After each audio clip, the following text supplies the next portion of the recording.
Hey guys, Buff Daddy here with a review of the Xshot Turbo Advance. This blaster was found for $25 at Sam's Club, and it came with 144 darts. Also happened to be tubs of 500 darts for $20 each, so ignoring the tax, that works out to about 4 cents a dart, and that's clearly a shot at Hasbro, since the cheapest I've seen Elite darts is $50 for a 250 pack. And it's even on par with some of the China darts. So in terms of being a quick buy for a lot of darts, Zuru is really making a push here. Anyway, the blaster. It's a large two-handed spring power. It comes with a removable 40-round drum. I have no clue if new drums will be available, but it's a nice first step after the lessons of the Dart Zone Magnum. The drum has 2 rings of 20 darts each, with a selector switch to fire the inner and outer rings. In theory, you could reload 1 ring on the fly while having the other ready to go. Also actually makes for a smaller drum, since you don't have to fit 40 darts all in the same circle.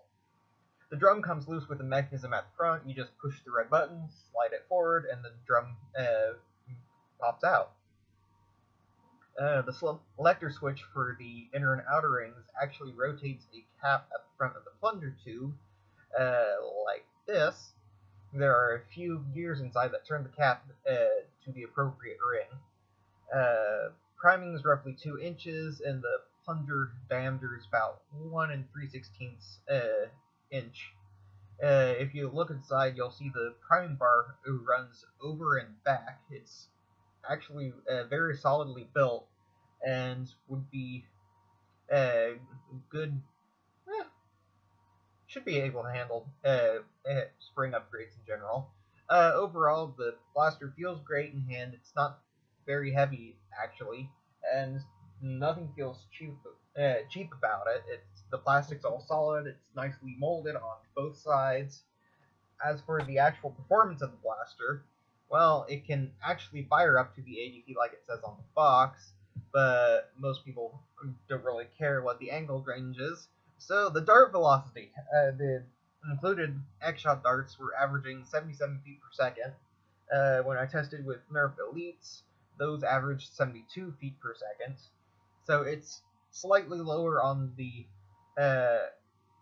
current stock blaster market, but the good news is it was very consistent. There was very little deviation in dart speed, so it has that going for it. For modding, there's actually quite a bit you could do with this. As I said, the priming system's solid. You can add different spring. And the drum, it also turns out, I discovered 5 minutes before making this recording that you can separate it into 3 pieces. The barrels themselves are actually removable. So you could replace those with the material of your choice if you wanted to try to harness as much energy as possible from the plunger system.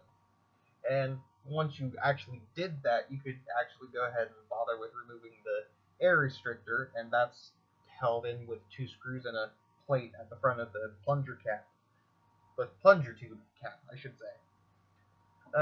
So basically, the Turbo Advance is awesome for $25. It works well. It comes with lots of darts, and it would be great for run and gun play style, especially if you're doing humans versus zombies, because you have 40 shots. You can reload on the fly or switch out the drum. And I'm definitely trying this at my next war or HBZ event, whichever comes first. That's pretty much all for now. Buff Daddy out.